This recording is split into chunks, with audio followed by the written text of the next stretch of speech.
Yeah. Right. I each wouldn't mind method it all can be being different. interrupted if it's a question of clarification or it seems like it needs to Yeah, be dealt with. right. And, I do planned in the schedule there for half an hour for questions after I talk for a long time, but that it may be useful to have some sooner questions. So I appreciate that help. So as, let's see if I can make this work. Yes, as Marco said, I will focus today on the new book with Voff, Game-theoretic Foundations for Probability and Finance, which bases all of mathematical probability and its applications. Well, most of its applications, I don't want to, should be a little careful. Bases those on betting, which was the original meaning of probability theory. In addition to the book, there's a number of working papers that deal with some specific topics, some written before the book and largely incorporated into the book, some written more recently at the website probabilityandfinance.com. Marco also mentioned an earlier book.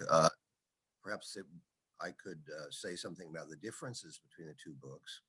The 2001 book showed that classical limit theorems in probability theory, like the law of large numbers, the central limit theorem, so on, and all their many, many special cases, can be proven in game theory. And when you do it in game theory, instead of in the usual sort of axiomatic frameworks, each proof is a betting strategy. So you prove that something has high probability by proving that the bettor can make a lot of money if it doesn't happen. That's the idea, basic idea. But because each proof is a strategy, that makes it much more constructive than measure theory in a clear sense. Now, the new book repeats some of that material, but it also does more abstract theory. So the attempt there is to put probability theory on a par with abstract theory, with the abstract measure theoretic theory that the mathematicians consider to be the basis for probability theory. That makes it a little bit difficult to access because it's a much more mathematically rigorous book than the 2001 book. It's more correct, I think. There are some kind of errors that I'm very embarrassed about in the 2001 book. So the 2019 book is an attempt to be very respectable with the mathematicians. It also has a lot of new applications. So it's a little unfortunate, I suppose. I think it was necessary. It was my co-author of Lodya's idea that we should have a very mathematical book so that we could be fully respectable. The downside of that is that the applications also, which don't need to be presented in such an abstract, rigorous way, are also perhaps not so accessible. So we need to do a lot of work to explain those applications. Today, I won't be focused on the applications. I will be focused on the theory because I want to show how the theory is related to imprecise probabilities.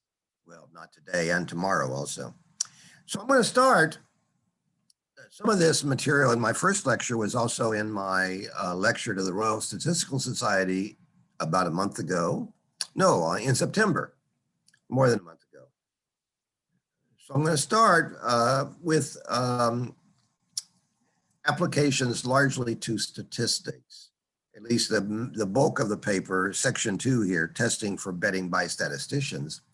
The idea would be to show how this testing by betting could enlarge our perspective from the usual kind of testing. So I'm going to begin with how the usual kind of statistical testing doesn't apply to a lot of the probabilities we see nowadays. It doesn't apply to testing weather forecasters, for example. It doesn't apply well to that idea, or to testing people who are making predictions about elections. So how do we do that with betting? Well, any probabilities we can test by betting against them. That includes things that may not look like probabilities. Now, those of you who follow well, we all have apps that forecast the weather and give probabilities for rain and snow. If you're in an area where there's hurricanes, you probably follow the probabilistic predictions of where the wind speed and where they're going to go, and so on. Those are produced by physical models with differential equations in them and some probabilities put in to account for errors. They're not really produced by statistical models, such as the statisticians use. Neural networks can also produce probabilities. And even if they don't produce probabilities, they'll produce estimates, which could be interpreted also as betting offers. When somebody estimates a numerical quantity, and that's done by neural networks, that's done in business, that's by all kinds of modeling. It's done by financial analysts who will predict for you what a forthcoming earnings report is going to look like or what a dividend payout is going to look like. They just forecast with a number sometimes. So you could take that number that they give as their estimate or their forecast, you take that number as a betting offer that they'd be offering to pay that amount, offering to sell for that amount, what the number actually turns out to be in the future. So the forecast can be either probability or an estimate, or as we'll see later, it could be in the form of an upper or lower provision or expectation or forecast. We can always, all these things we can test on betting. And I do make this point here, you can have a series of such forecasts and they could be for different things. National Weather Service, you might want to say, well, how well are they doing? You could bet on their forecast about a hurricane today. You could bet on their forecast about rainfall tomorrow. You could bet on their forecast about snow somewhere else the next day. It doesn't have to be the same thing you're betting on every time. So as an example of that, to think about that, there's also, excuse me, I should slow down. There's also the phenomenon that in many of these forecasts, you have the forecast changing before the event happens. So a hurricane, for example, the forecast is changing hourly often. The forecast for whether your town will be hit by a lot of wind, that may change. The hurricane keeps, moving, and every time it moves, the forecasters refine or change their forecast. So, and also in political elections, the forecasters don't just give one forecast, they keep changing it. So how do you test that? So the answer, of course, is you could test it just like we could test efficiency of a stock market, of a financial market, where you also have prices changing every day. The way you would do that is you make a bet today by, for instance, in the case of this picture I'm showing now is a screenshot on March 29th when the nomination for the Democratic nomination for president was actually settled already. And Biden was already clearly the winner. A few days before, he had been given a probability of winning of only less than 10%. So this probability had gone up, had gone back down, and then it had abruptly gone up to nearly 100%. So what could you do? Well, every day you could pretend, the guys making these forecasts were not actually offering to bet, but you could pretend they were. You could use play money. So with play money, you would say, okay, they're offering me stock in Biden. I can buy a payoff of $1 if Biden wins. I can buy that for, well, back here, you could buy it for like 40 cents. Down here, you could buy it for less than 10 cents. So you could buy every day, and then the next day you could sell at the prices that day and buy again. Or you could make a portfolio. You could put so much money on Biden, so much money on Sanders, so much money on Biden and Sanders are the only candidates listed here. I guess we had Harris, we had bunch of other candidates. So some of this news we can forget as we go on. There's new things happening. So each day you buy or sell as much of each candidate as you want, buy a new portfolio the next day. Now, what you need to do is start with a certain amount of capital, and for convenience, we can call it one. Start with $1, and you just distribute your $1 among the candidates. Or some, you wouldn't have to use it all, but you bet up to $1 by putting so many cents on this candidate, so many on another, however you like. But the way you bet, you can't bet more than you have, and the idea is you shouldn't put more money in after you start. We're going to see how much you can.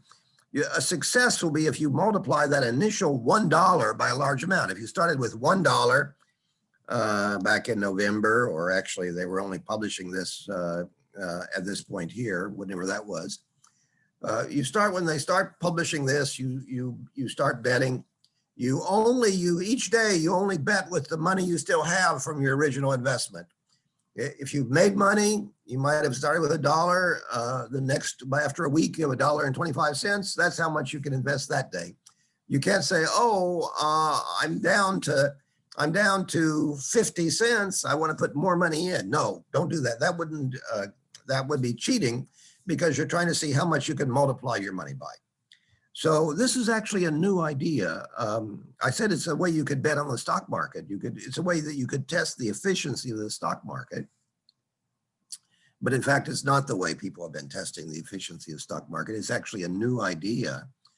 And it seems to be new, surprisingly, even though betting was the way probability theory started. It seems to be a new idea for statistics also, this idea of testing by betting. I say a new idea. Wolfgang and I have been advertising it since 2001, but so far we've not moved the mainstream. Maybe you guys can help. I think new ideas may not, in established, what do I want to say? SIPTA is a small enough community. It might be more receptive to a new idea. So that's what that makes it a great pleasure for me to talk to this audience. Okay, so what is the fundamental principle that we're using here? The fundamental principle of testing by betting, I've already said it, but let me say it in a very formal way. Successive bets against a forecaster that begin with unit capital and never risk more than that discredit the forecaster to the extent that the final capital is large. Now, that takes some, I want to unpack this. I think I've already explained it in a way, but I want to focus on each element of this statement.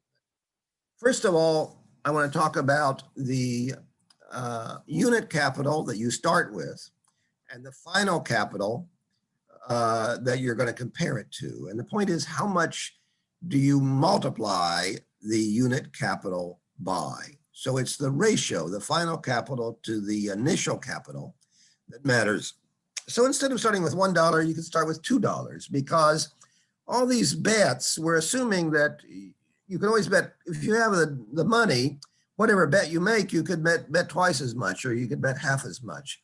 So you can multiply, if you multiply the initial cap, if you multiply all your bets by some factor, if you multiply, your initial bet capital and all your bets by the same factor, then the final capital would be multiplied by that factor too. So it's not essential that you start with unit capital. The point is that you're always keeping your capital non-negative. You're not risking bankruptcy. And the question is how much you multiply your capital by. That's what we're looking at. The next point is successive bets. And so the idea is if the forecaster keeps forecasting, you can keep betting. The idea is you're trying to discredit the forecaster. So the guy that was forecasting whether Biden would be, Nate Silver is the name of the guy who runs this website, 538.com in the United States, forecasts all kinds of things, mostly in the United States, but sometimes international elections and sports, mostly sports. So, you know, you could look at all the things he's forecasting and bet against all of them. So as long as he keeps forecasting, you could keep betting against him. He doesn't have to have a plan in advance about what he's going to forecast. He doesn't. He's whatever comes up, he looks at. Oh, we'll forecast that. So he doesn't have a plan about how he's going to forecast, and you don't have to have a plan. I mean, if he doesn't have a plan for what he's going to forecast, you can't have a plan for how you're going to bet against him. Well, I don't think so. It'd be a pretty weird. Well, I suppose you could make some kind of plan, but it would be difficult to define the plan. You really want to look at what he's forecasting and what you know about it, I suppose, in order to bet against him. So you don't have to have plans, neither of you. Then there's a point about never risking more. I've already said that twice, but let me say it again. You don't get to put more money in.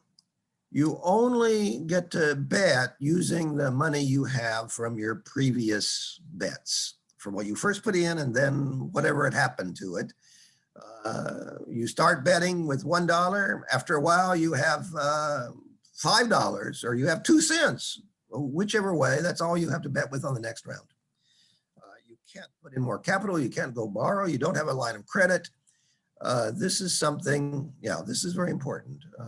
And not paying attention to this has led historically to a lot of issues.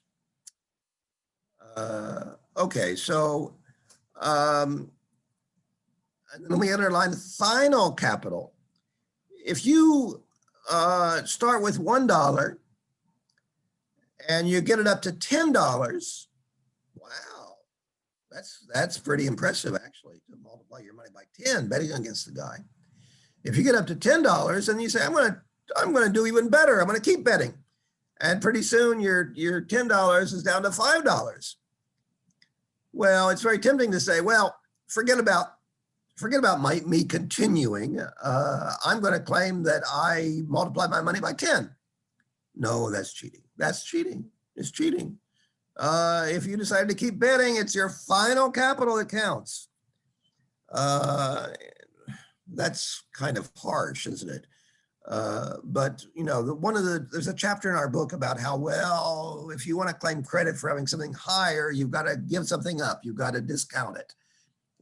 And it's sort of actually related to the maybe I say on the next slide. No, I don't say it, but it's related to p-values, the p-value idea, cheating too. So, but anyway, it's a final capital we're talking about. And finally, well, not finally, but bets. What's a bet? I want to emphasize again, a bet is not just a 0-1 bet. I bet on the event A and I lose my money if the event doesn't happen. I make double my money or whatever if the event happens. That's only one kind of bet. If the forecaster gives a probability, you can bet at the odds implied by the probability, yes. But also if the forecaster gives a probability distribution, you can buy a payoff for its expected value. If the forecaster gives an estimate, you can buy that payoff for what's being estimated. Take the what's being estimated is the payoff. The estimate is the price. Or as I already said, if the forecaster gives a new price every day, you can buy tomorrow's price or today's price. And of course, finally, if the forecaster only gives upper and lower provisions or upper and lower expected values or upper and lower probabilities, you can buy at the upper. Lots of ways to interpret the forecast.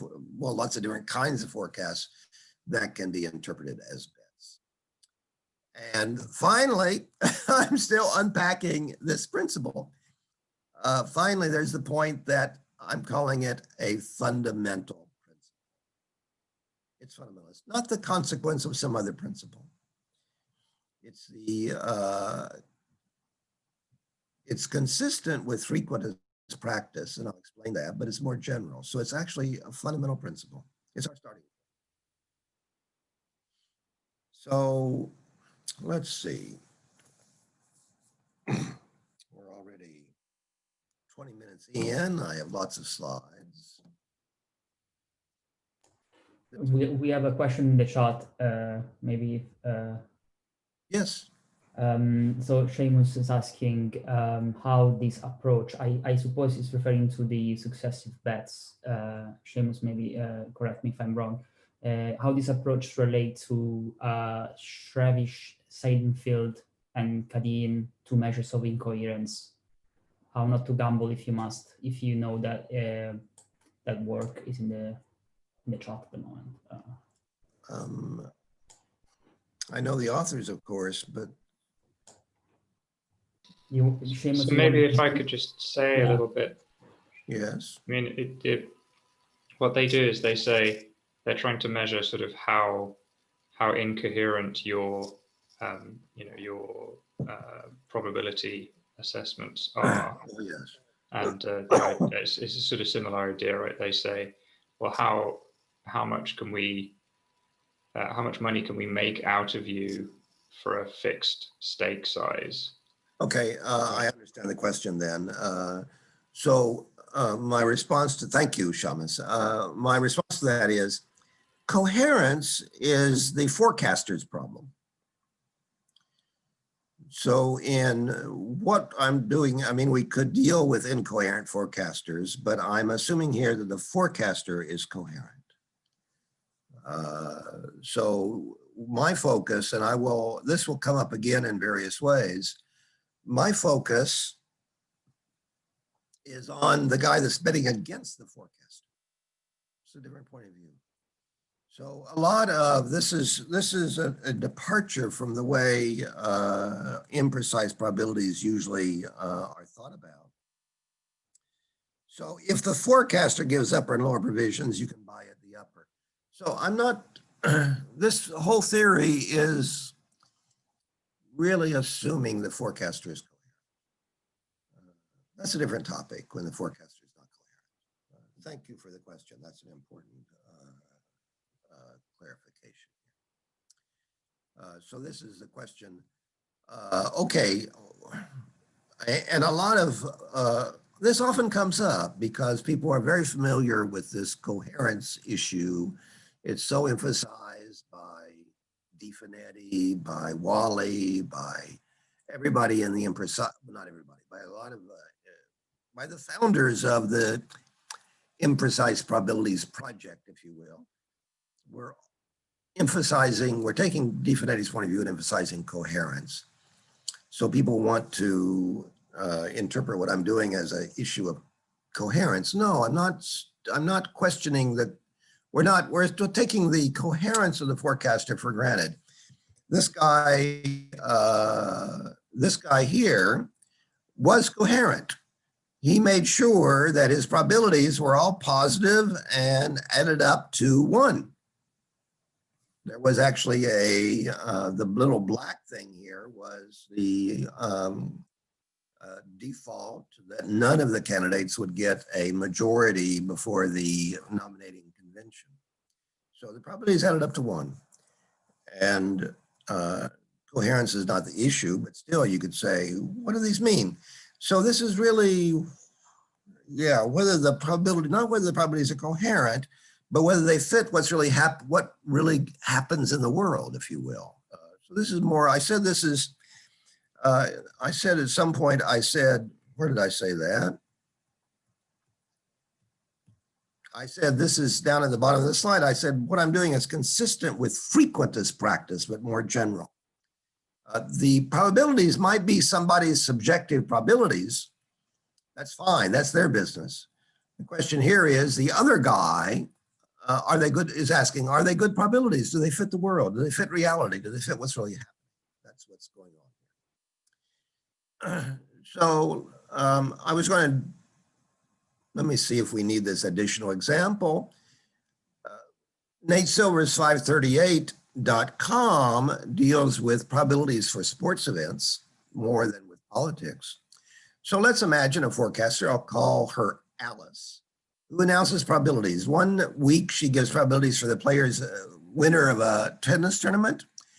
Next week, the probabilities for what the score will be, for what the outcome of a soccer game.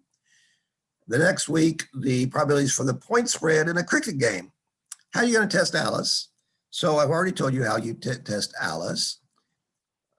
So let's say Bob is testing Alice.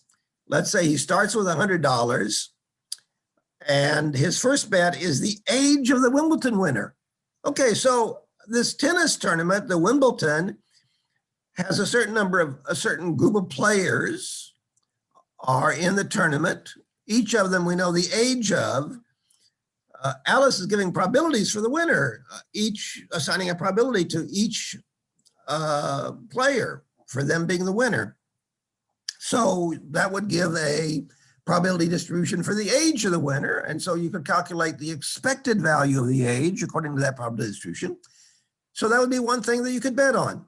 So Bob could buy the age of the winner for $28. If that's the expected value according to Alice's probabilities, the winner turns out to be 25 years old, not 28. So Bob has lost $3. He paid 28, he got 25 back. So his $100 is now down to 97. So let's say he bets everything, all $97 on the soccer game, and he loses the $97. So Bob now has zero. So in this picture, Bob is done. He's out of money. He can't put more money into the game. So his betting is over. And he hasn't shown that Alice is a bad forecaster. Now notice that Bob doesn't have to have alternative probabilities here. He's just betting against Alice. He doesn't have to believe. He doesn't have to have subjective probabilities to do this.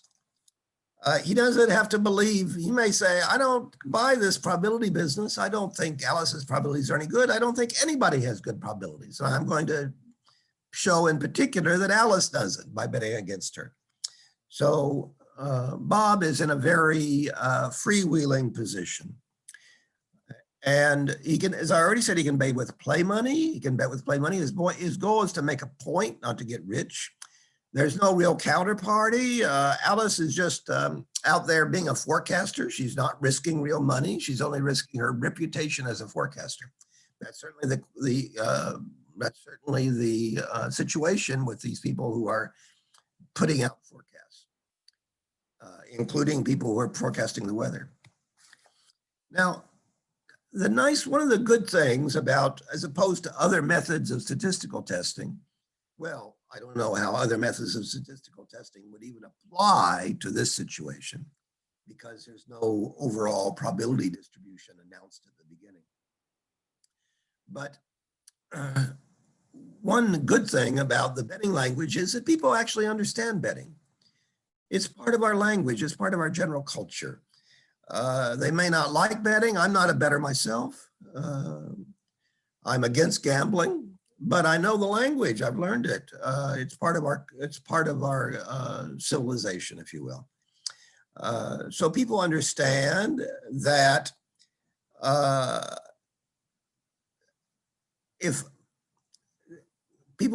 some people know more than others. Alice might know more than Bob, but if Bob makes money against her, her information is not worth much, not worth anything. That's my first point. People understand that. Bob may know more than Alice. And if Bob makes money, then his extra information seems to be relevant. That's what he's demonstrated. If Bob doesn't make money, it's not really evidence against Alice. But if Bob doesn't make money, it's certainly not evidence against Alice. Not necessarily evidence for Alice, but if we know Bob is very knowledgeable, if we believe that Bob, or know that Bob knows everything about this sports event or these sports events, and that he's very clever, then his making money against Alice would be evidence, his not being able to make money against Alice, would be evidence in Alice's favor. I'm having trouble reading all this from my slides, but my point is that this is just intuitive. People know these things. Another point is that you can test Alice. You can test by betting when Alice doesn't give a full probability distribution. I've already been through that's part of the story. Now, my next slide, I'm comparing what I've just said to the usual way of testing by statisticians. In other publications, you've probably seen I've called this Cournot's principle. But in this particular slide, I decided to quote the famous probabilist who's not usually thought of as a statistician, Joseph Doob. Joe Doob is a very well-known probabilist. Did very important work in the 1940s and 50s on stochastic processes. Really, after Kolmogorov, he was the major probability theorist.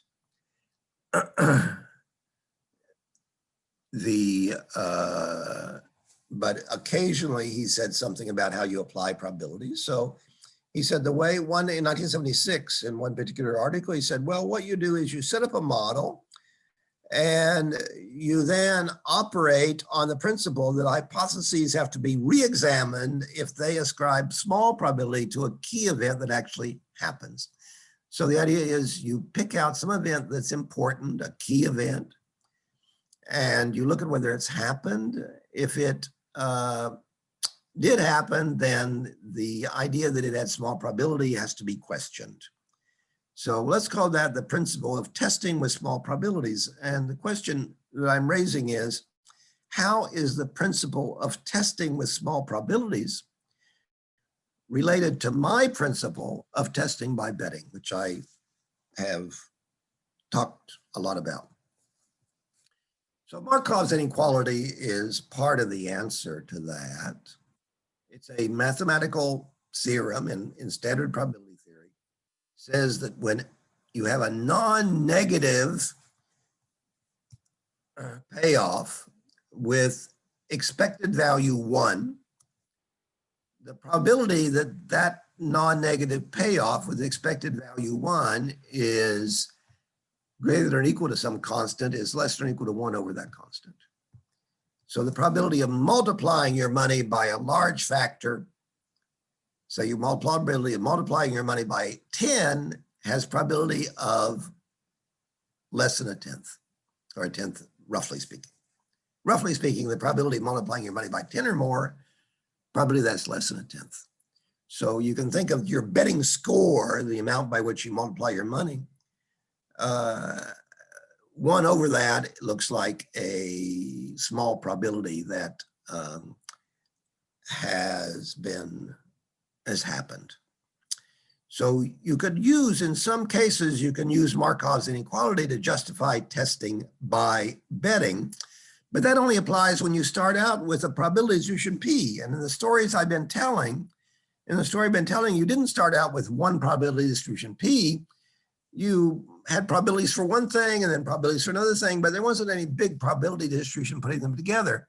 And maybe you didn't even have a probability distribution for the individual bets. Maybe you only had an estimate, or maybe you only had an upper probability that you were betting against.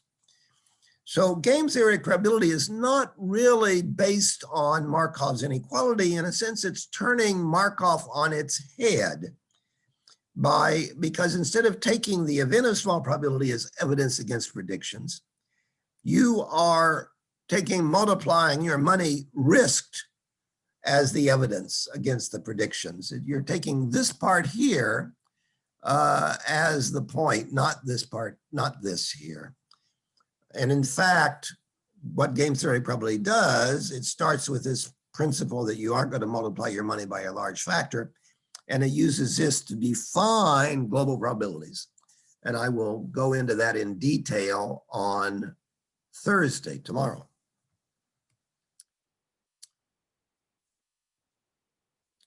So I don't know, this slide is getting a little bit into the weeds.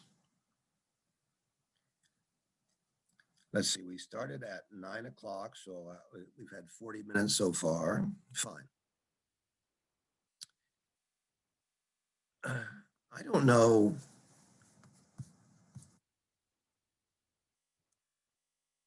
This audience is imprecise probability audience.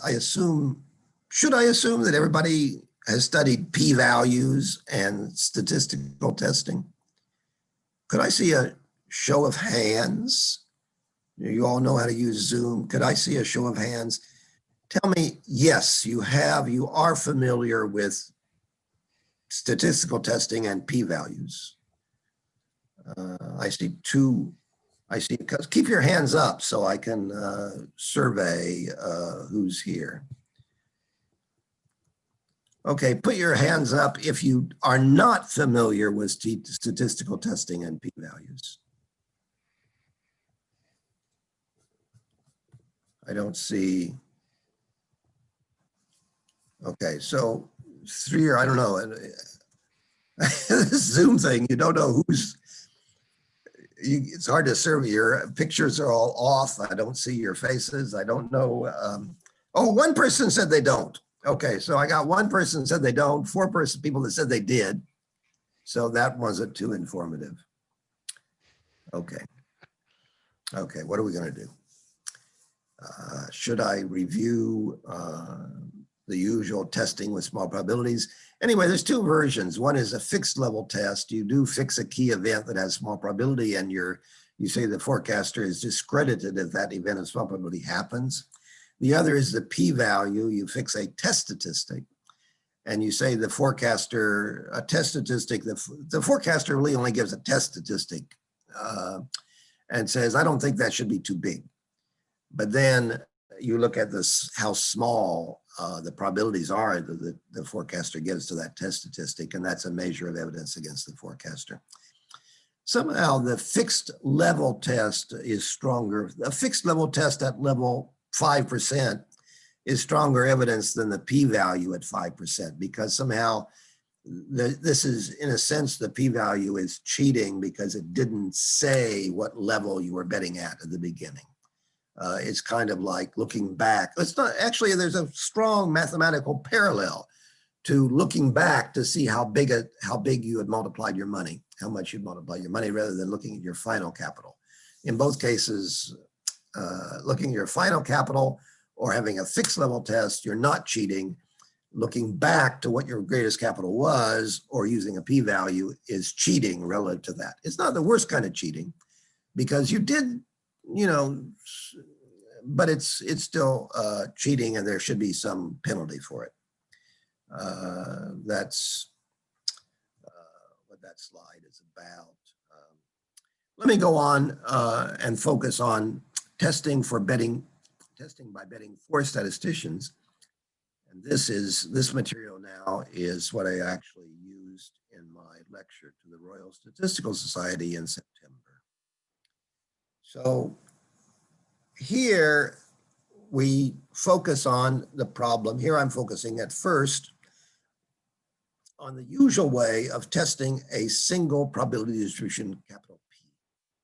And the question is, how do you use an observation Y to test P? That's the question. And the conventional answer, I've already said it in words, but here I'm introducing the symbols. You choose a significance level, say 5%, you call it alpha. You choose an event that has that probability, and you reject the hypothesis. That's the terminology used. I'm saying discredit because it's not a absolute rejection. If it's a scientific hypothesis, it's not an absolute rejection. If it's something like an industrial application where you're testing quality control is the example. If you're doing quality control and you're looking at a widget that comes out of an assembly line and you test it for whether it's acceptable, if it doesn't pass the test, you throw it in the scrap pile and it's gone back to be recycled. So you really do reject it. So in that case, reject is really the right word. But if you're testing a scientific hypothesis, then you're not really rejecting it because somebody else is going to come back and test it again. Maybe, usually, it's not quite dead.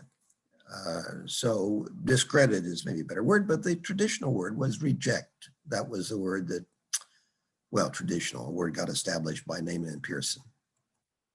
So we can give, so I want to make the point that this conventional statistical testing at a fixed level can be given a betting interpretation, and probably in the back of their minds, a lot of teachers and students have this betting interpretation. Many of them say it in the classroom, some of them don't say it, but the betting interpretation, let's see, I was giving this lecture in to the Royal Statistical Society, and we're again headquartered in England and Liverpool, so it's appropriate, I guess, to talk about pounds sterling instead of dollars. So the betting interpretation is we bet £1 on the event, which means we get back $0 if the event doesn't happen, but we get back the betting, the odds are 5%, you know, the probability is 5%. The announced probability that we're betting against was 5%. So we get back £20 if the event happens. So in that case, we would say we multiplied our money by 20. That's why we've discredited the event, and seems like the best evidence we could have. So what's the p-value story? In the p-value story, we instead have a test statistic, and I already said this. So a test statistic is really a family of tests, one for every alpha. So, and we're going to find the smallest alpha that the test rejects at, and that's our p-value. It's complicated, actually. The idea, usually it's not explained quite in this way, it's explained in terms of the test statistic, but either explanation is more complicated. And in fact, we have recently, in recent years, the statisticians have realized that,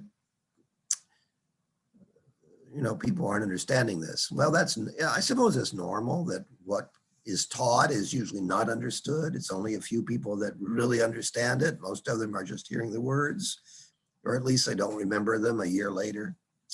They don't remember their understanding of it. So statisticians like myself, I've taught a lot of statistics. Marco mentioned that I've been an educator, university educator for more than 40 years. We should revise that and say nearly 50 years. I did start teaching actually more than 50 years ago. So I've taught a lot of stat.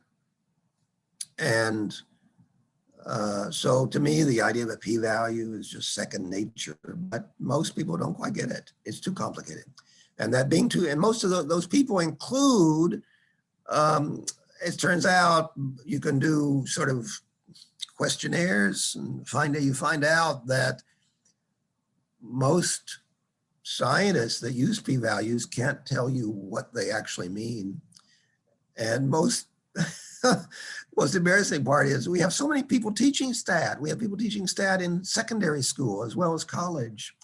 We have people teaching stat in vocational schools. You ask statistics teachers, it turns out that in some surveys, almost half of the statistics teachers can't accurately say what a p-value is. They can't accurately answer true false questions about what a p-value means. Very embarrassing.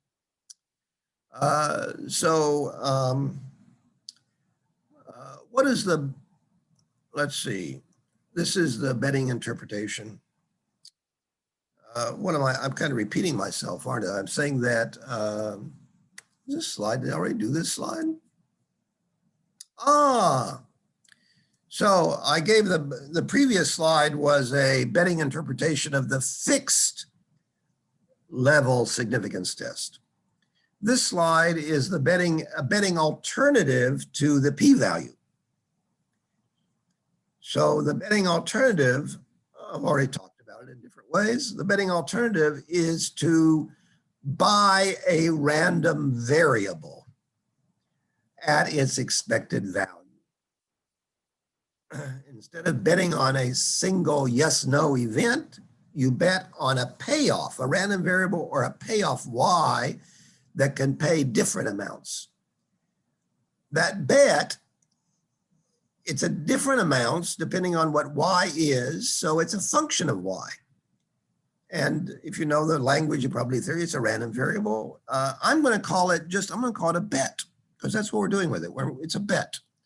A bet is not necessarily something that is just yes or no in the outcome.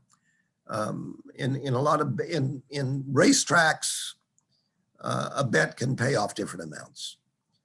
Here, a bet can pay off different amounts in this story.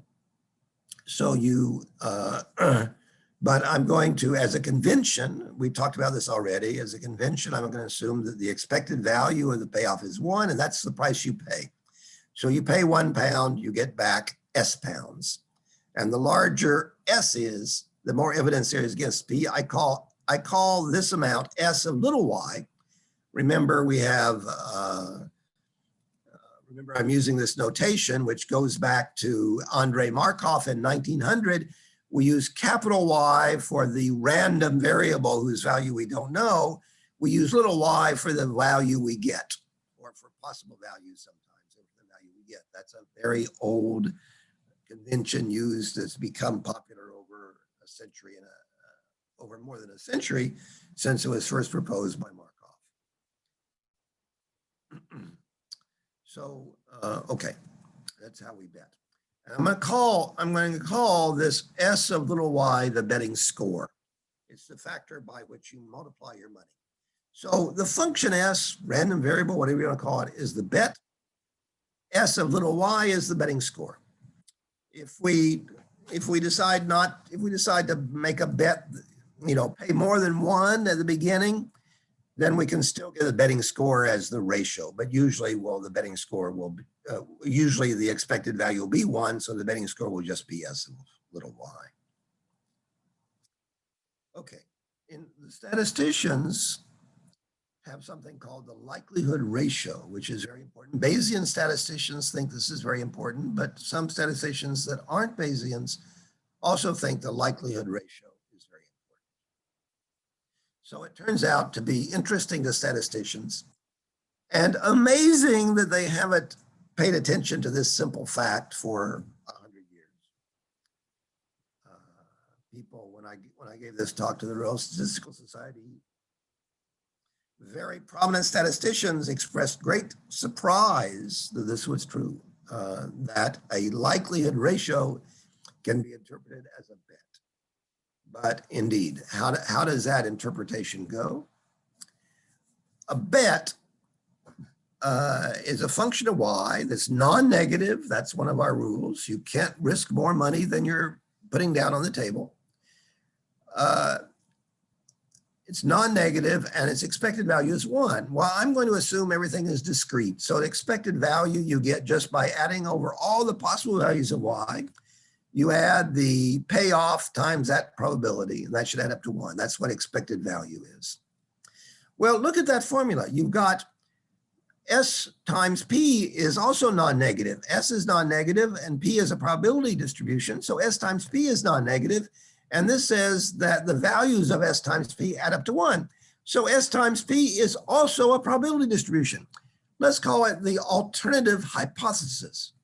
So P is the hypothesis we're testing. Q is the alternative hypothesis. So it's as if the guy making the bet S really thinks Q is right. Now, Q is equal to S times P, so divide both sides by P. You find that S is equal to Q divided by P. And this ratio is what's called the likelihood ratio, the probability of what actually happened according to the alternative hypothesis divided by what actually happened according to the null hypothesis. P is the null hypothesis, is what we're testing. That ratio in statistics is called a likelihood ratio. Now, usually, it's more often at least, the statisticians use the inverse of this ratio as the likelihood ratio. But either way, it's called a likelihood ratio. So here, the likelihood ratio comes out of the idea of a bet. Wow. So a bet against P the bet itself defines an alternative, and the betting score is the likelihood ratio. So statisticians often think that this likelihood ratio is a measure of the evidence against the hypothesis. So here, the idea that the betting score is evidence, measures the evidence against the hypothesis, is consistent with that statistician, with the statistician's previous idea, which is a little bit in competition with the idea of the fixed level significance testing. It's in competition with the p-values and the fixed level testing. So what I'm doing here with bets is fitting into a strain of thought that's already well known in statistics. So that's so that's why I gave this talk. And I mean, this is all in our book. It was all in our book in 2001, but we hadn't found the right words to sell it to statisticians. And even in our 2019 book, we didn't play this up. So it takes a long time to get a new idea across, right? 25 years we've been trying to sell this, and now the statisticians are surprised. And I thought I was a statistician. What can I do? Okay, so I said that if you start with a null hypothesis P and bet against it, that defines an alternative. But on the other hand, if you start with an alternative, then Q over P is a bet. Remember, what's a bet? A bet is something non-negative that has expected value 1. So Q over P satisfies that because certainly it's non-negative. But also, if you calculate its expected value under the null hypothesis, so that's what we want. We want to have expected value 1 under the hypothesis we're testing. See, what is that? You take the values of the payoff here, multiply times the probabilities, their probabilities, and add up. So, of course, the probabilities cancel. You're just adding up the Qs, and that adds up. And Q is a probability distribution.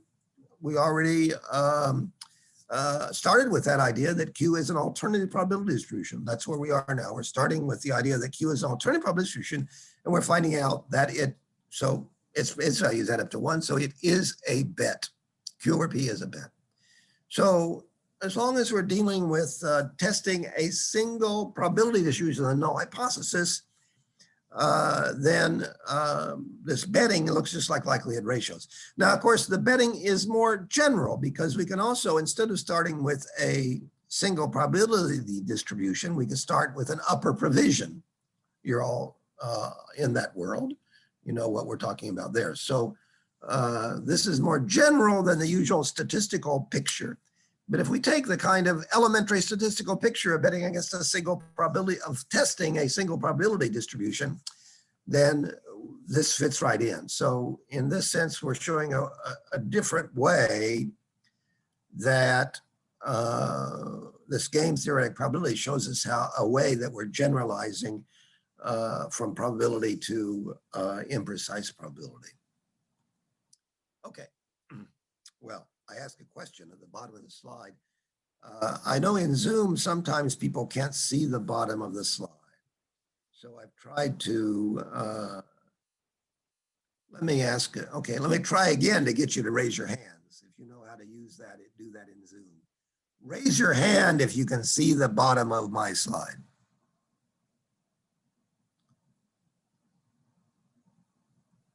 One hand. You wonder, did everybody go to sleep? Went to get a cup of coffee? Do I really? No, you can see the participant list. All the hands are there. Excuse me? The participants list.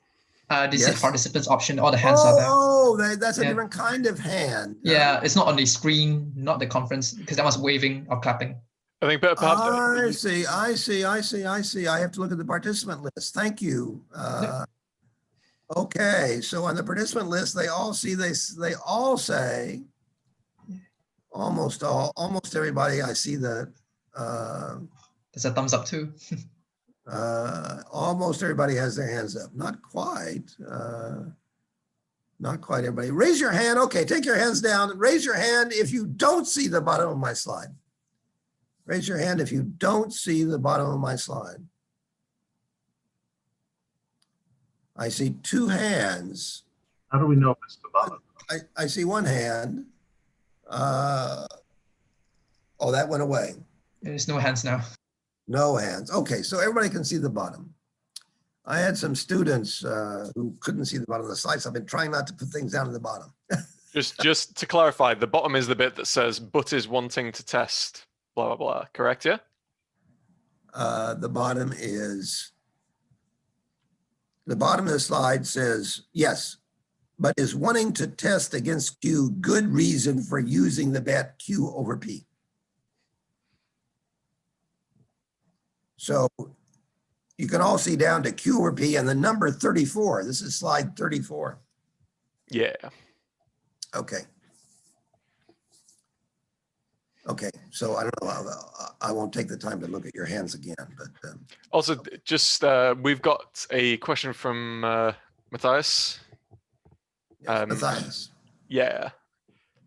So does the idea of likelihood ratios and their translation to betting scores extend to cases where the forecaster provides imprecise probabilities, like Creedle sets of probability distributions? So can a betting score be interpreted as providing a Creedle set? Of likelihood ratios.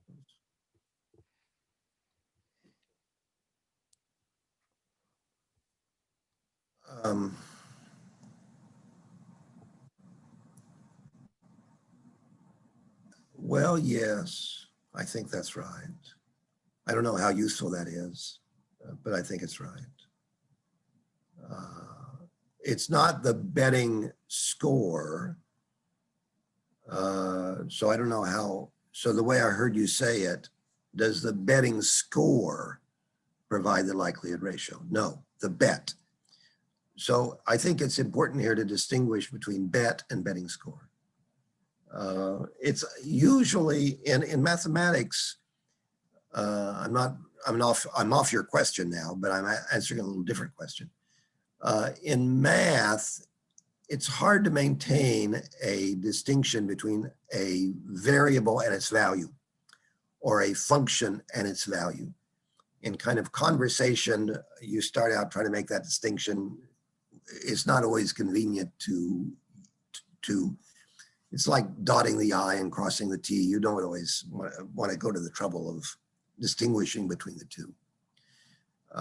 So it's natural to confuse those. But I think if you have the betting idea clearly in your mind, I think it's a little more natural to maintain the distinction between the bet, which is what you make before you see the outcome, and the betting score, which is what you make when you see the outcome.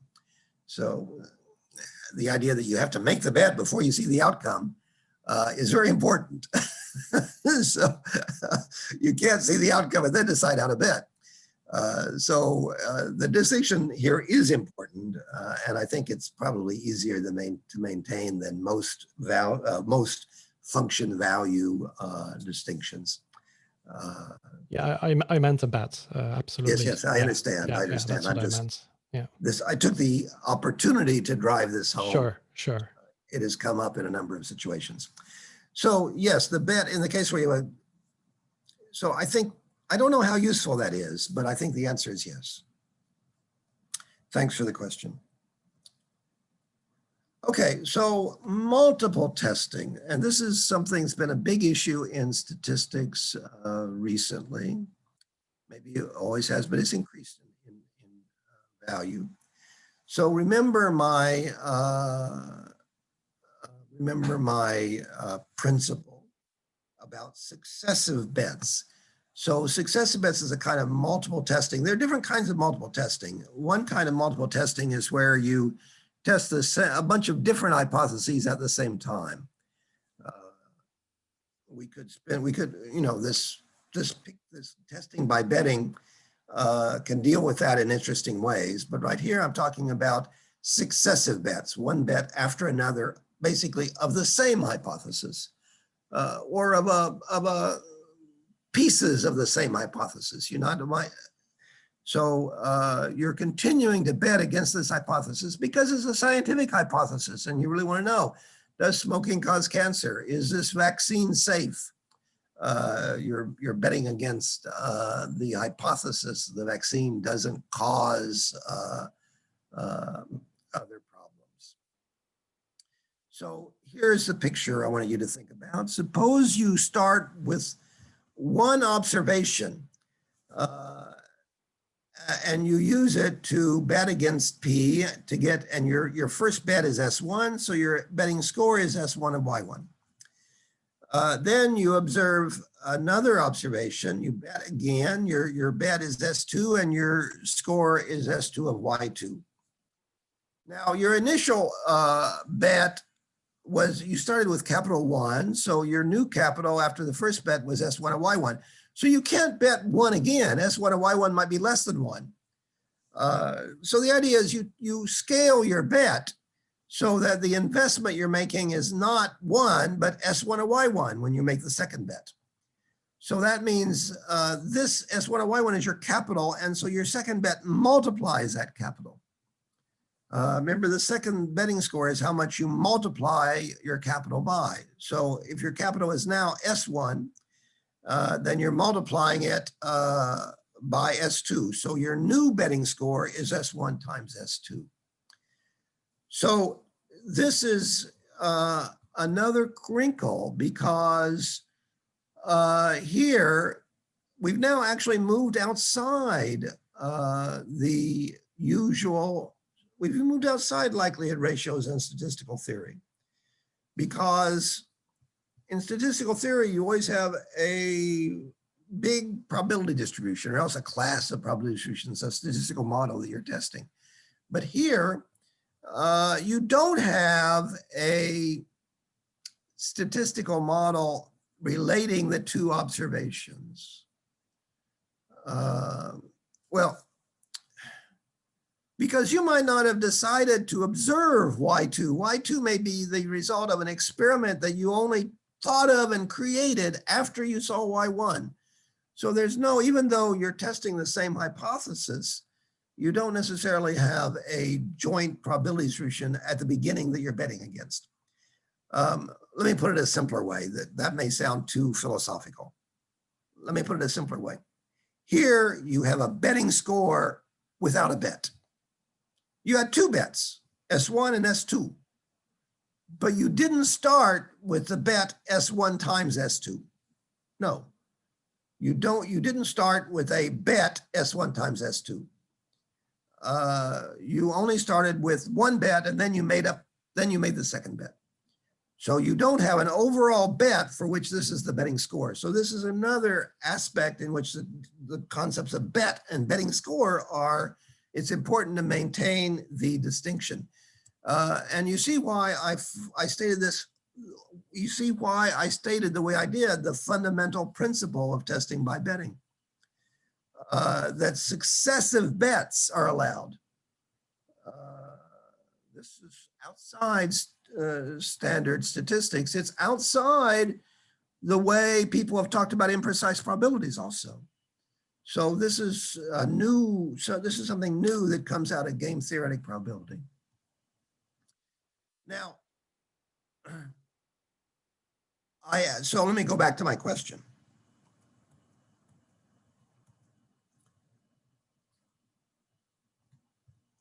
You want to test.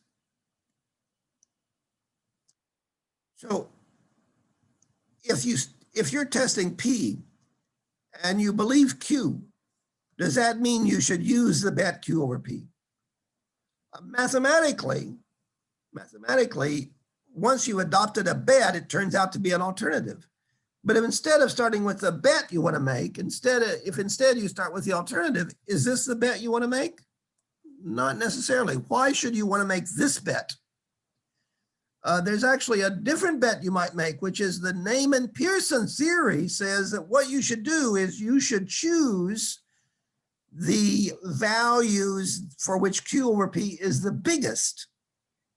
And you should choose those biggest values down to the point where you hit the 5%, where you have a 5% probability under P, and that should be your all or nothing bet.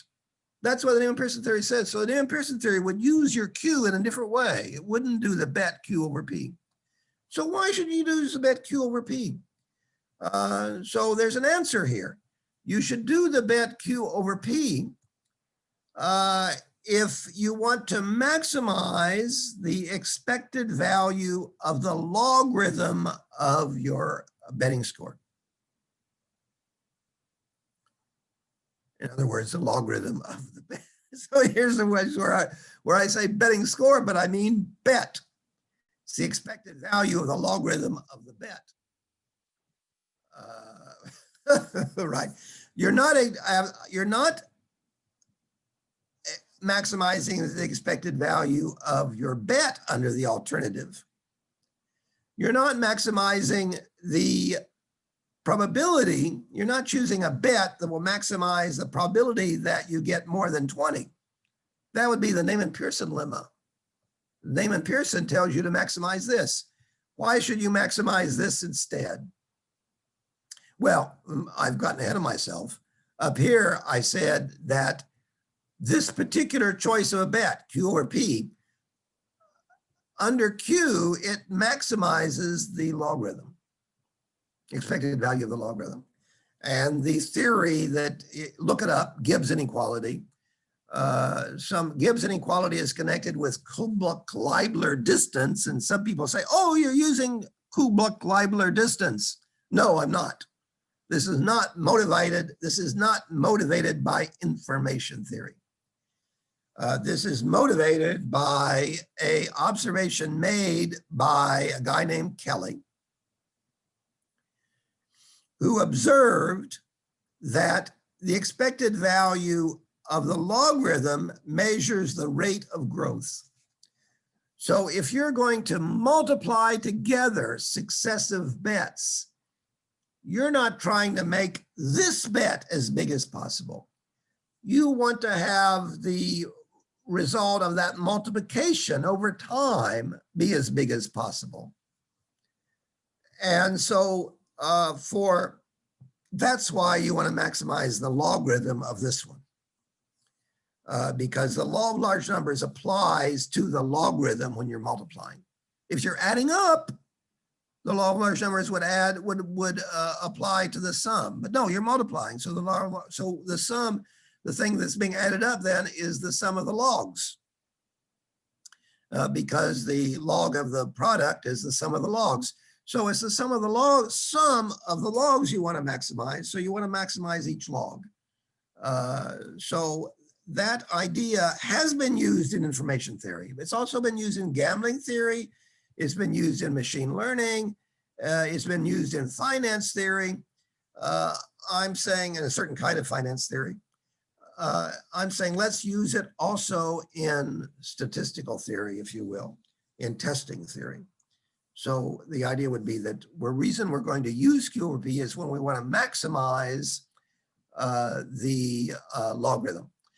Now, we don't always want to, this is applicable if we're testing a scientific hypothesis that might be tested again.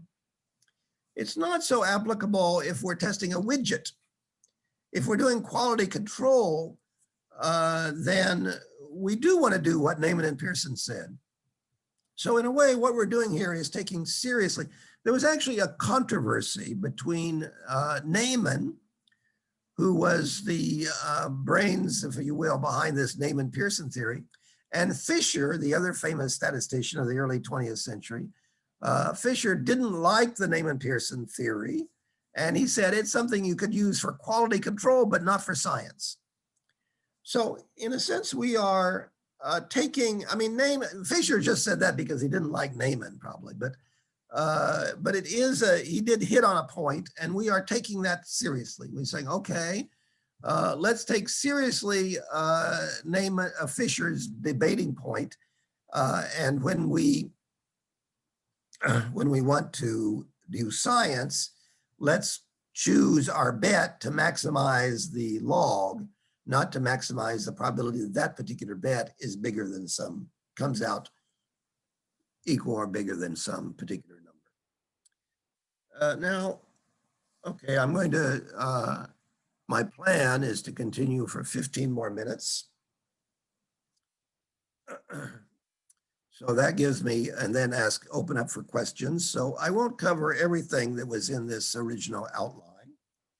I said I was going to talk about likelihood ratios, multiple testing, replacing power with implied target, and I was going to do 3 examples, then talk about warranties. Warranties is my name, is the game theoretic name for confidence intervals. So you also get confidence intervals. This is a non-Bayesian theory. Bayesian is another thing. This game theoretic probability, you could take a Bayesian, you could apply game theoretic probability as a way of thinking about Bayesian statistics too, but that's not today's topic. And then there's a whole nother fun topic called deceptives, which I'm calling random risk. That is about what happens when you forget that you aren't allowed to put more money back in, how you can delude yourself into thinking you're winning by putting more money in, or that you're performing well with your gambling by putting more money in. That's what this topic is about. I put it in the slides. It's kind of fun, but I won't get to it. And I probably won't get to all of this too, but let me talk about implied target. That's a important topic. And if we have enough time after the second lecture today, we could return to some of these topics. So let me talk about implied target. So the statisticians have something called power. Where's the chat again? Let me look at the chat. No, not the chat, but the participants. Let me look at the participants and ask, how many of you remember from your study of statistics, I'm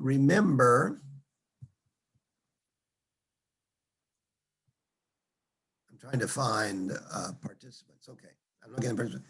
So raise your hand if you remember from your statistics study the concept of power.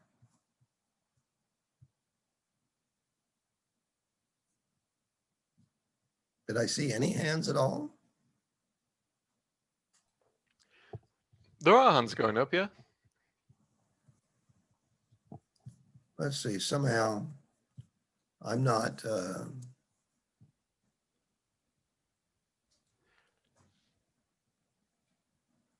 I don't understand how this system works. Can you see the list of the participant names? Yeah, I'm seeing. So for example, Arthur, I see his hand. Andrea, Arne, Dominique, Okay. I don't see. So maybe people have taken a break. And that's, I see. So actually the people at the top, I guess I'm having trouble scrolling through. It does a loop, I think, doesn't it? I don't think it does. I think it sorts it so that the people who are raising their hands are moved to the top of the list below the list of hosts. I see. So there's quite a few below the list. Okay, take your hands down and raise your hands if the answer is no, you don't remember the concept of power.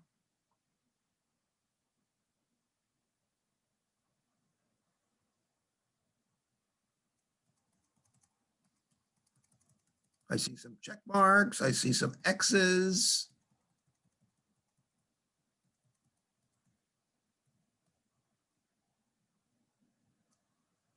I don't know how to get to the top of the list. If you haven't seen the concept of power, okay, I see 5 hands. Let me ask it differently. Do you remember raise your hand if you don't remember type 2 error. Raise your hand if you don't remember type 2 error.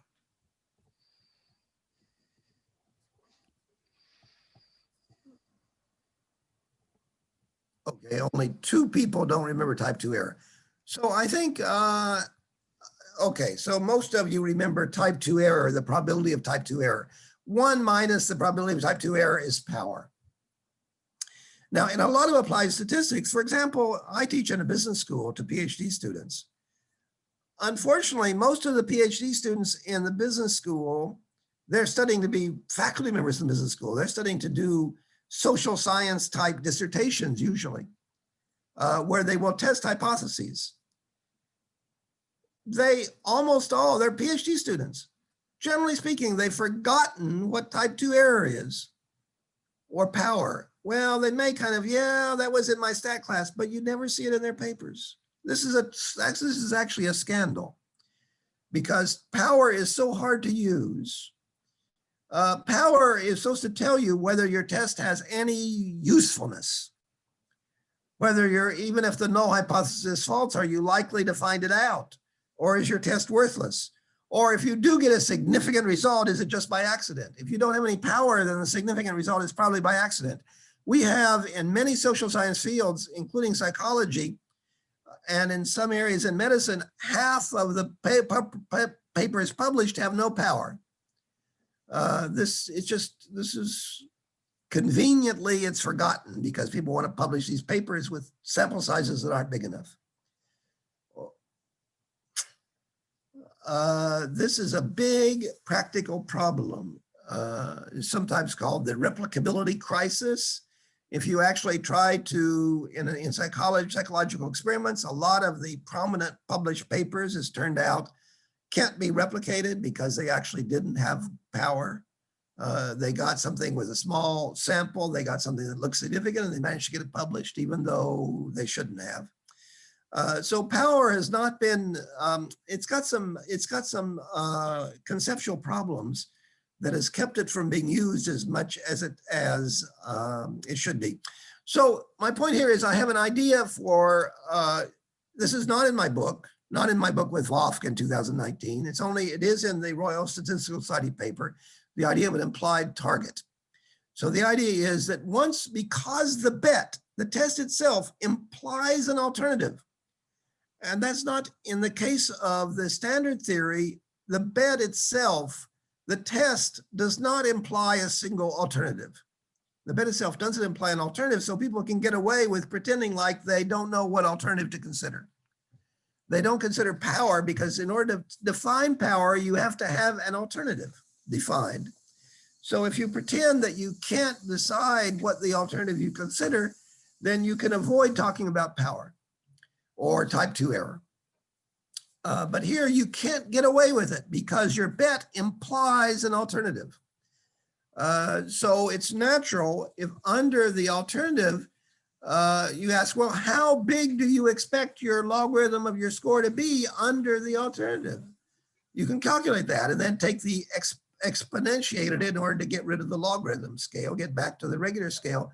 That I call the implied target. And in a sense, it's how big under the alternative. If, you may not believe the alternative, but your bet implies the alternative and your bet is optimal under that alternative.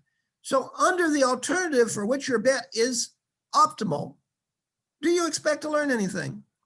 Do you expect to get any rejection, even if that alternative under which is the most powerful test or the best test, under that alternative do you not even expect to get anything then? So immediately, once you've told what your bet is, which is what you should do before the experiment, once you've done that, you have told the editor of the paper, the editor of the journal, you've told them what kind of an outcome you can hope for under your bet, or what kind of outcome you are hoping for in some sense under your bet. So you can use the implied target to evaluate the test in advance. Even if you say, well, I'm just making this bet on a whim, which is legitimate. You can say, I'm not taking Q seriously, but your critics will take it seriously. The editor of the journal will take it seriously because it is the alternative under which your bet is optimal. So in fact, this would actually encourage, if this were adopted in applied statistics and social sciences and medicine, it could improve, it could address a lot of the problem of the replicability crisis because people could actually get their papers tentatively accepted because they had a high, if the implied alternative was something that's plausible and people agree it's plausible, then the test is going to accomplish something. The study is going to accomplish something, whether or not it comes out significant, whether or not you get a large betting score. If you don't get a large betting score, then it's actually evidence for the null hypothesis because under the alternative, you should have gotten a high betting score. That's not true with the usual theory. So this implied target is a very important idea. So this slide, which you could look at further, is sort of my table of the concepts in this theory of testing a single probability distribution. You have the phenomenon that you're using to test, you have the null hypothesis, you have the bet, you have the implied alternative, and the implied target. Then when you do the test, this is all before you do the study, before you do the experiment, before you gather the data. Then the results would be the actual outcome and the betting score.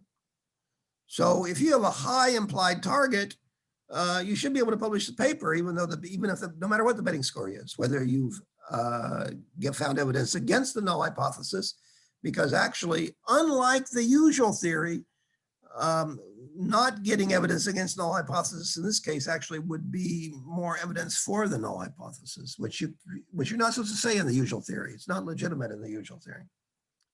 So I had 3 examples of this, and I don't have a lot of time for the examples, but the examples are actually not merely toy examples. They look like toy examples, but they're very, very general, because what I'm going to do is just look at a normal distribution, 2 alternatives with the same variance, but they only differ in their mean.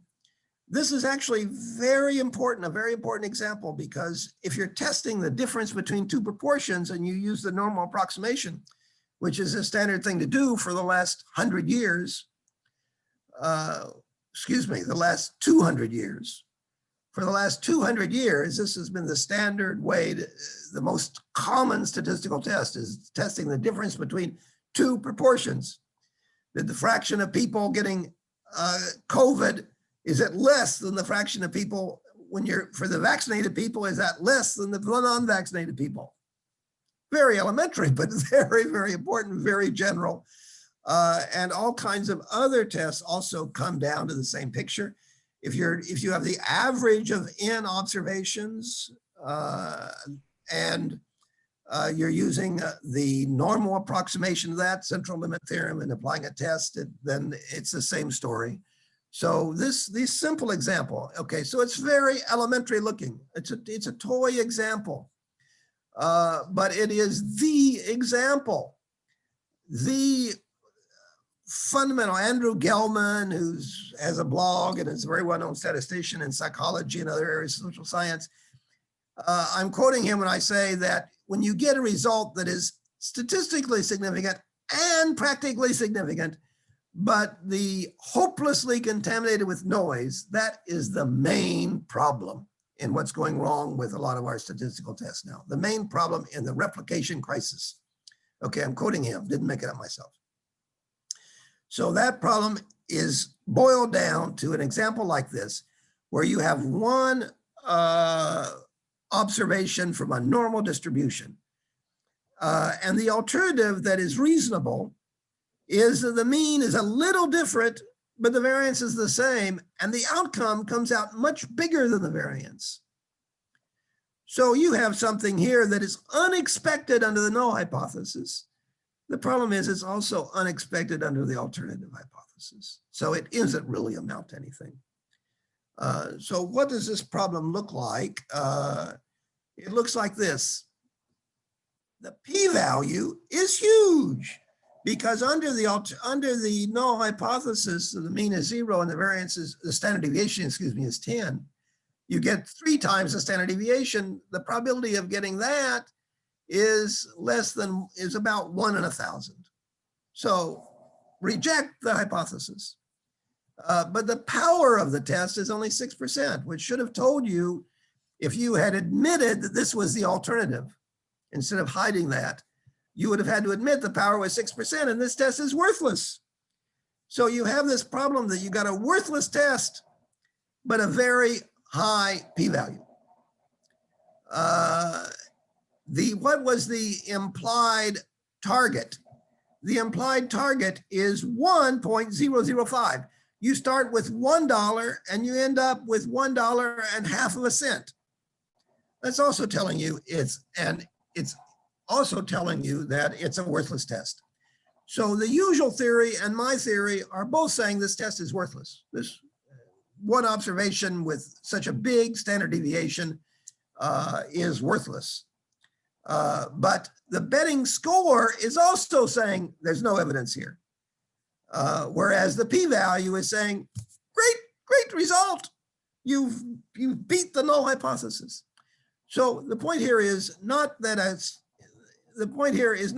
smart statistician couldn't figure it out. A smart statistician could tell that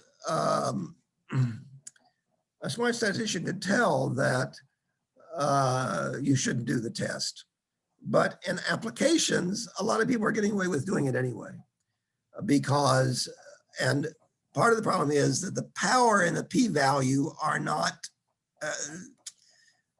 the power is based on a fixed significance level test, whereas the p-value is not a fixed significance. So they don't go together. Whereas here, so the betting score and the implied target form a coherent theory in a way that what we're taught in elementary statistics classes about power and p-values do not fit together. One of them is Fisher's theory, and the other one is Neyman's theory. That's a way of putting people's names on it. The second example is where you have a 5% test with high power. Sounds good. But you have a borderline outcome. So here, and the likelihood ratio actually favors the alternative. So in this case, the alternative is very different from the null. The standard deviation is only 10. Remember, you should only be about 2 standard deviations. So under the null hypothesis, you should get a result between -20 and 20. If you get 16.5, that's borderline. But actually it's closer to 37 than it is to, is it closer to 37 than it is to 10? I'm saying that. Do I need to re-examine this slide? I don't quite understand my own slide at the moment.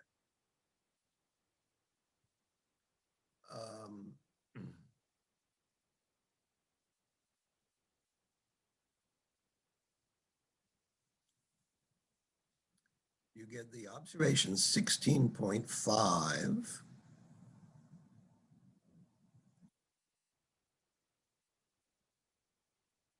And I say that's favoring the alternative.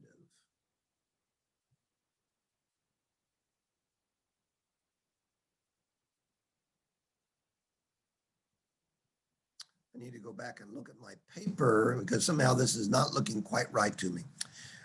So anyway, you can study the, maybe we should both, okay. I stumbled here at the end. I said I would talk for an hour and a half. And I said I would open up for discussions.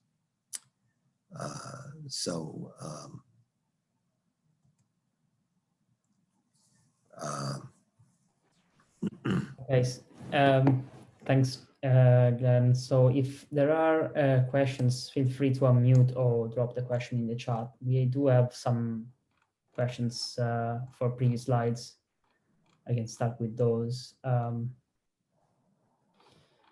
So one question goes back to slide, I guess, between 15 and 20, I guess, if the forecaster is incoherent, we can make infinite amount of money in this framework. Is that correct? So this is, what slide did you say? I was back, I guess, around slide 15, 16. Yeah, I actually asked a question.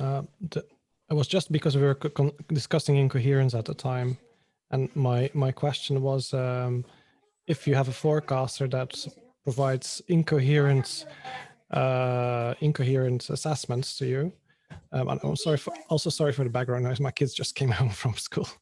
But if the forecaster is incoherent, then you could exploit that just to keep making bets that cause you to make infinite money. Is that right? So it still encompasses coherence in a, or certainly avoiding sure loss in that sense. Yes, that's right. Yeah. That's right. If the Yeah.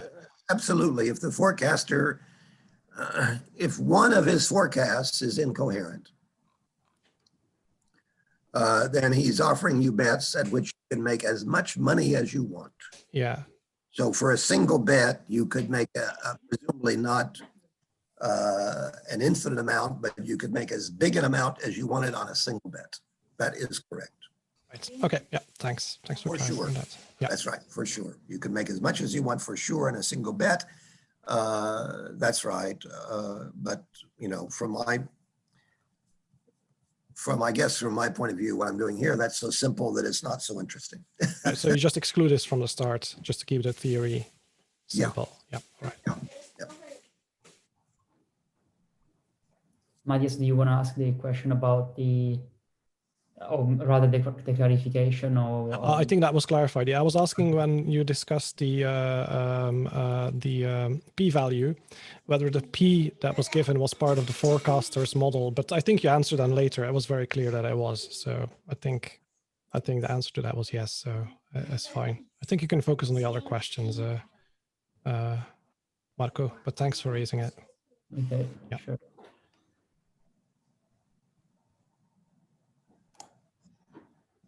So, okay. So would be, I don't think there are any more questions in the chat. Let me see.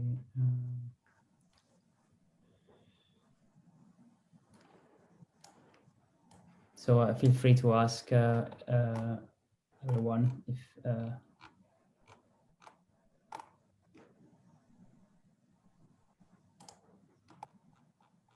Sure, ask away. Yeah, just unmute yourself and ask. Yeah, hi.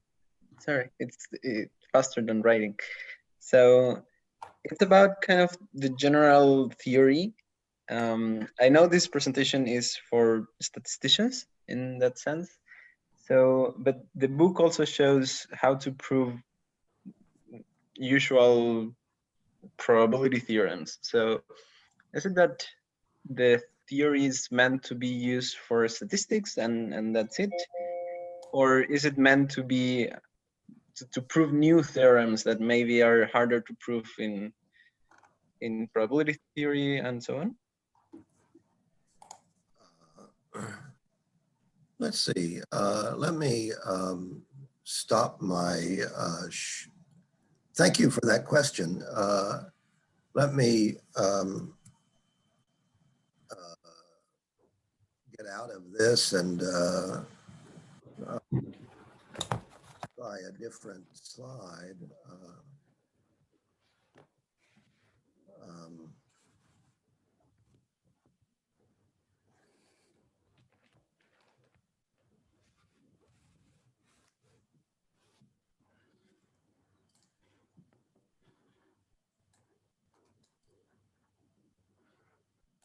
Sorry, I'm stumbling around. I wanted to share my screen, share a different screen to deal with that, to try to sort of deal with that question. So I'm now sharing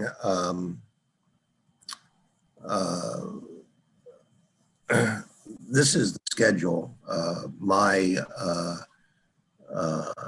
website. So this first slide was about testing predictions by betting against them, this first lecture. And it's true that I have mostly talked about statistics, although I call your attention to the fact that the first part of my lecture about betting when you didn't have a full probability distribution was not really statistics. It was betting against forecasters. It's something I would like statisticians to learn about. to extend their world beyond, because after all, statistics is kind of stuck in a narrow paradigm. And now we have people from computer science, IT, and in Europe, from engineering, et cetera, coming in with ideas about using probability. And so I think if statistics is going to survive as a discipline, it needs to broaden itself. So in a sense, I was addressing statistics. In that sense, I was addressing the statisticians at the beginning, but that's just this lecture. So the other 3 lectures, in the next lecture, I'll talk about betting protocols, which is and that lecture is really just devoted to all the different ways we could set up a game for betting. So that I won't prove any theorems yet, just show all the different ways we could do betting.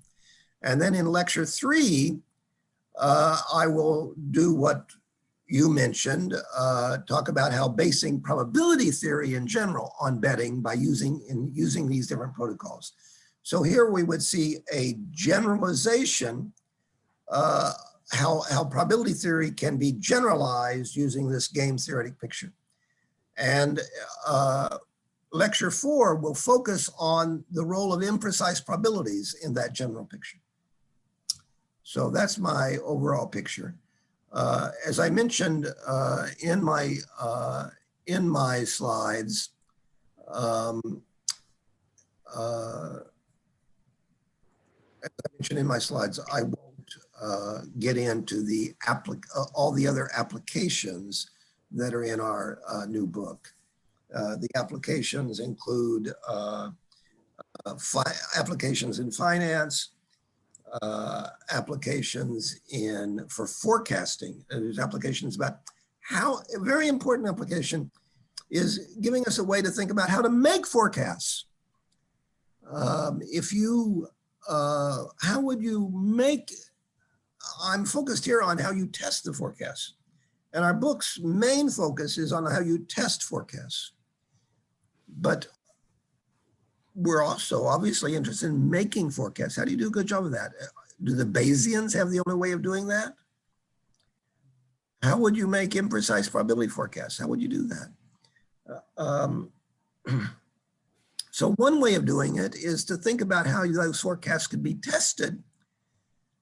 Think about a strategy for testing, and then forecast in a way that would fight against that strategy. So this is a whole new way of thinking about how to make forecasts, and I think it gives a lot of insight. It's not perhaps what you would use in practice to make forecasts, but it would give you an understanding of why some of those methods, like methods using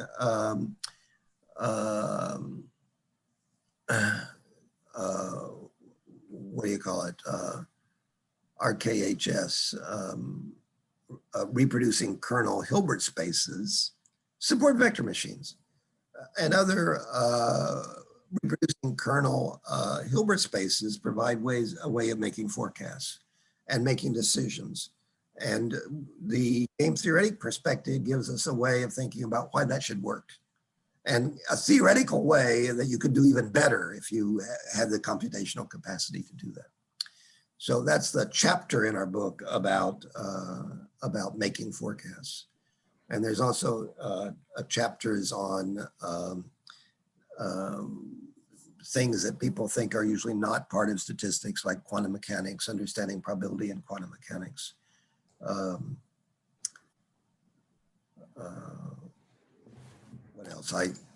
So yes, this particular lecture is more focused on statistical testing. I see Kevin has a question. Kevin, do you want to ask? Can you hear me okay? Yes. Okay, cool. I had a question about the basic notion. And I'm kind of curious about how this relates to like notions of like calibration or accuracy. So the kind of thing that I'm thinking about, right, is so suppose someone is uniform over, like 20 different outcomes. And so if you ask them about each one of those things and they say, okay, well, you know, there's a 5% chance that each of those things will happen. And then, right, so if you sort of pick one of those and say, okay, well, I'm going to buy like a bet from you at 20-1 odds that thing, you know, won't happen. And so then, you know, it pays out as of course, like one of them will. And you say, like I have evidence that like your prediction was bad, right? Because like I increased my capital by like a factor of 20. But then it seems like the person could fairly say, well, no, but I mean, you know, like also I was right about all of the other ones that I said with high probability wouldn't happen. And, you know, you can sort of, you can sort of say, you know, there's a sense in which like the accuracy of that prediction was very high, or, you know, if it's well calibrated. So like if there's like a class of things and, you know, I'm right that like out of like hundreds of them, right, like it turns out like 5% of the time, things that I say happen with 5% probability happen. And I was just sort of wondering if you could say a little bit more about how this framework of like where someone can just sort of like choose a particular bet.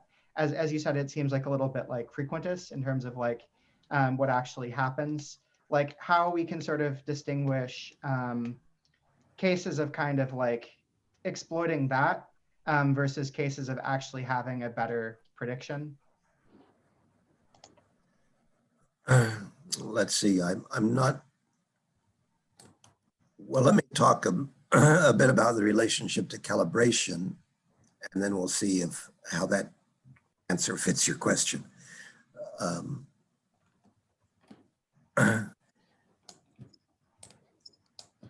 If you think the question is,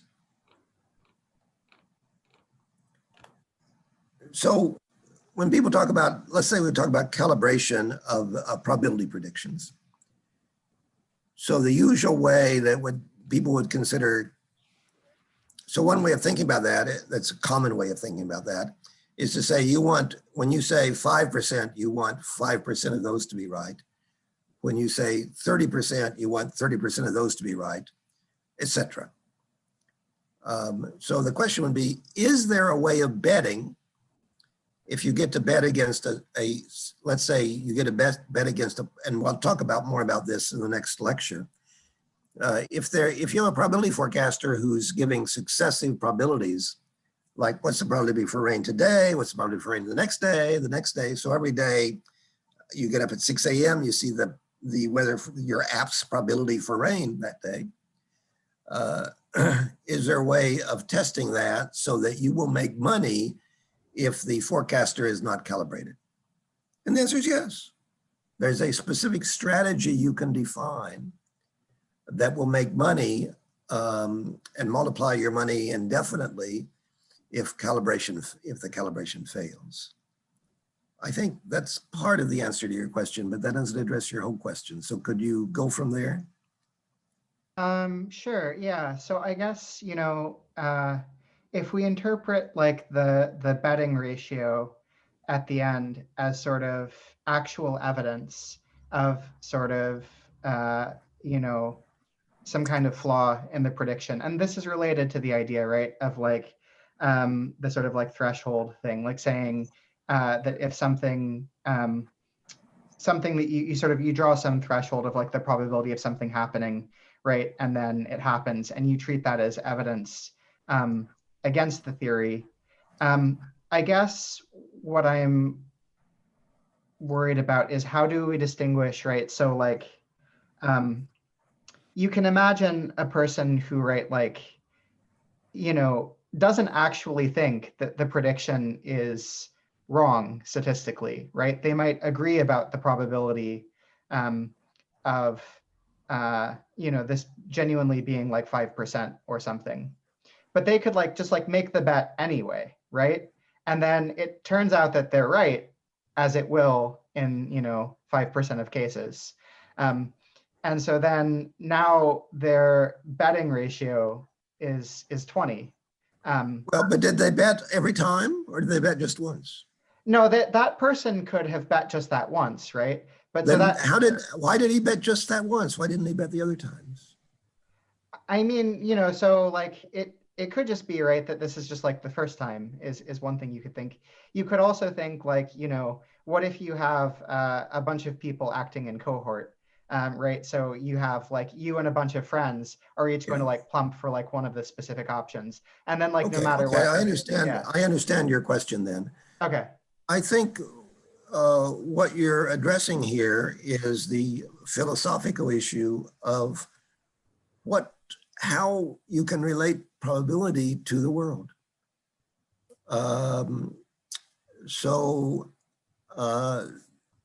It's this idea, that the idea that you relate probability to the world by picking out some key event. I quoted Joseph Doob saying that you relate probability to the world by picking out some key event and questioning the probability, re-examining your hypothesis if that small probability event happens. That idea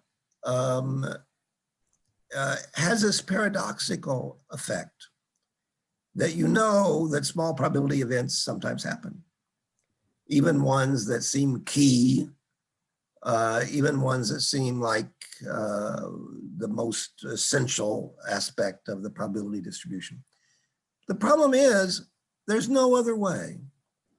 There's no other way of giving an objective interpretation of probabilities.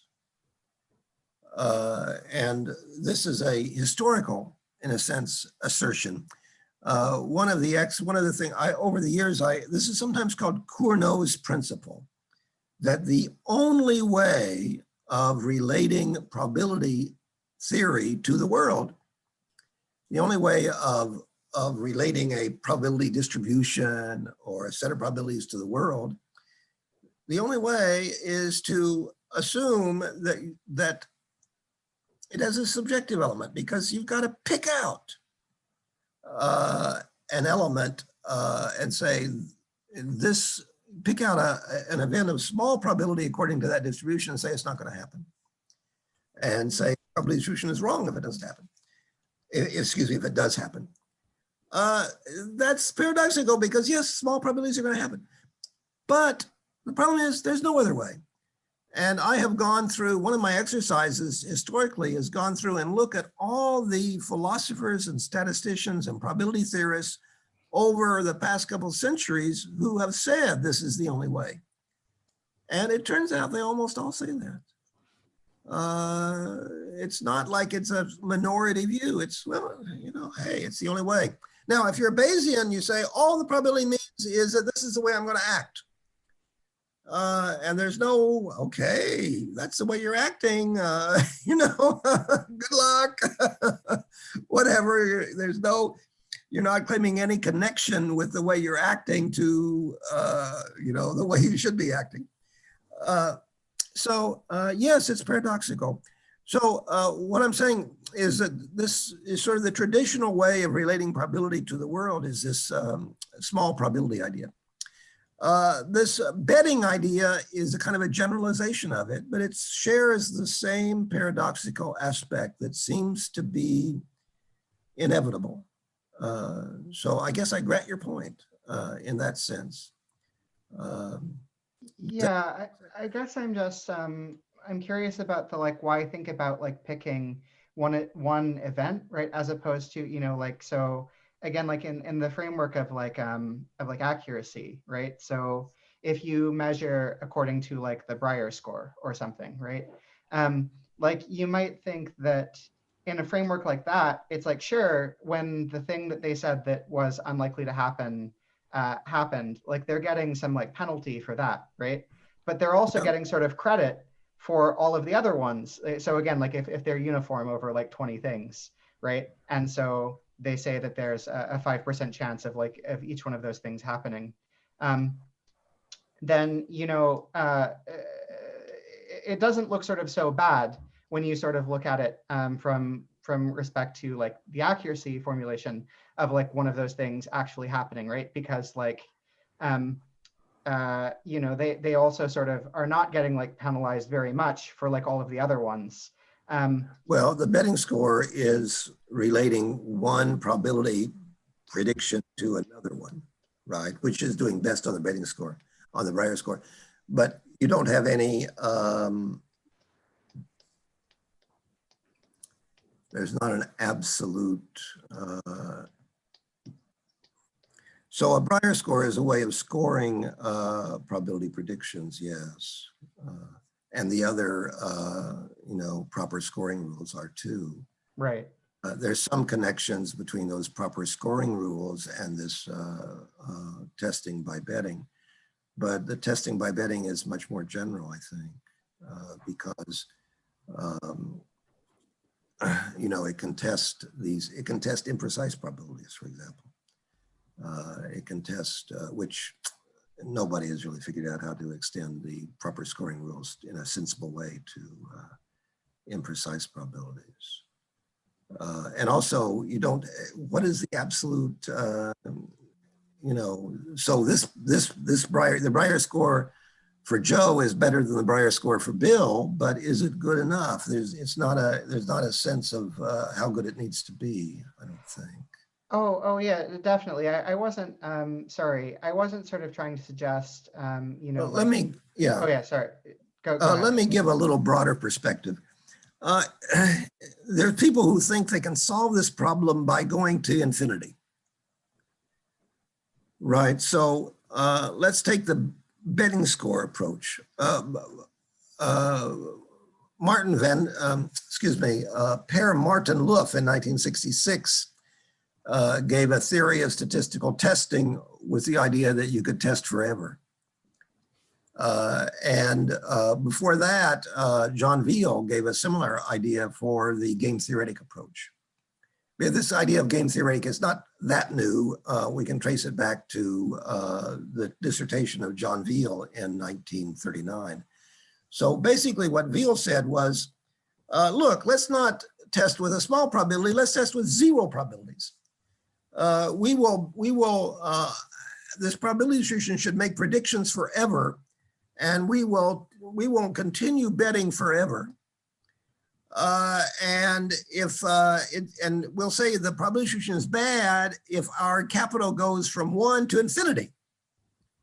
So it's an absolute rejection. So we think of all the ways we could bet. And it turns out that that corresponds to all the sets of measure zero.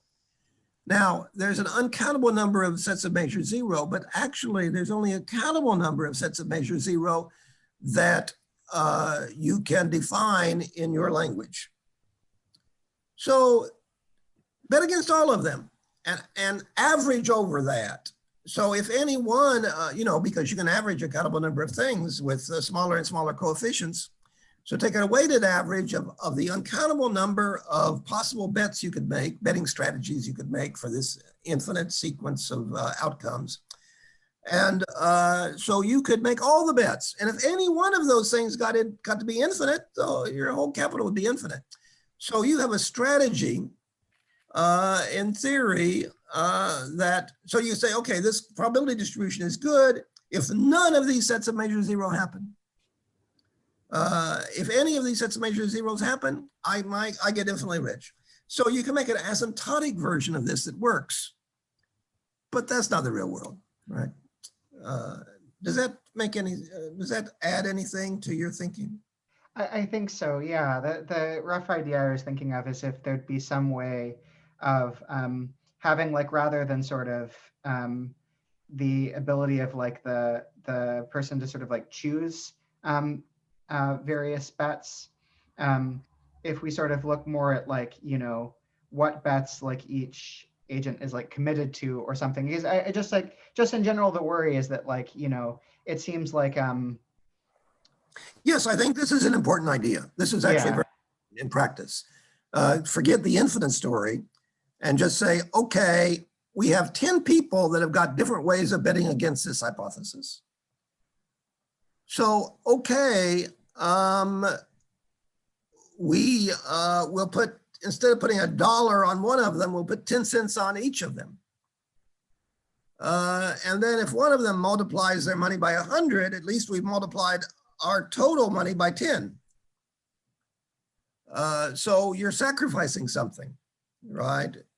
So you can kind of, if you have a class of things you want to bet against, that's how you get the calibration. You know, you bet against, you put some money on the P's that are close to 30%, and you put some money on the P's that are close to 20%, and so on. And you can make it work. So it's a very practical idea, this idea of averaging bets or averaging strategies for betting against the same thing. And that's very important. And I said I wasn't getting into applications, but one application of this, if you look at that in my, on my, what I have the screen I'm sharing here, at the bottom, I say, look at the syllabus of this course I'm teaching. And it's actually a joint course with two other professors, one at CMU and one at Waterloo. And one of those, Rudu Wang at Waterloo, has there's some links there to articles he's written on the topic of false discovery rate. And it turns out this averaging bets is does a much better job of controlling false discovery rate than this what has become the industry standard of average, of combining p-values. So this is very practical. It's not, it's not what my series of lectures this week are about, kind of theory, high theory, so I can make the connection to imprecise probability. That's what I'm aiming at. But yes, this is an important question, and I thank you for asking it. Sure, thank you. There is one more question. Are the formulas related to information theory, although they are not motivated by it? Which formulas? I guess I need a... I suppose the formulas that were in Gibbs inequality? in the implicit, I can't remember now the term. Slide 40. Slide 40. In 40. 40, yes. Actually, I have a question following up that one, but I'll let the questioner go first. Slide 40 is a relation between this equation and information theory, not that I know of.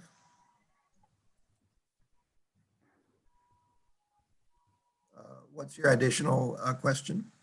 Okay, so following up that one, so basically, I would say that can it be interpreted, because information theory is, based on my understanding, is basically like how much information do we actually know of some of whatever that we wish to investigate, and it makes sense that this this theory is sorry, let me go back to the slide again, that this implied target has indeed relationship with information theory, because like when you want to evaluate those tests, isn't it in some sort of a way like testing against a certain quantifying certain imprecision of knowledge to your bets or your confidence to the bet and all that? I've had some. I invite you to make these thoughts precise and write them down. Okay. I have not seen a precise way of making. I haven't seen a way to make hay out of this, if you will. And it seems like, as far as I know, this is a rather superficial.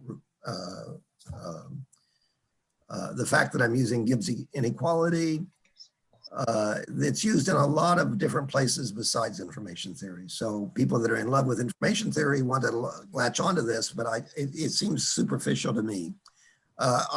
If there is a connection, a deeper connection, I would be interested in understanding it. Of course, this idea of testing by betting is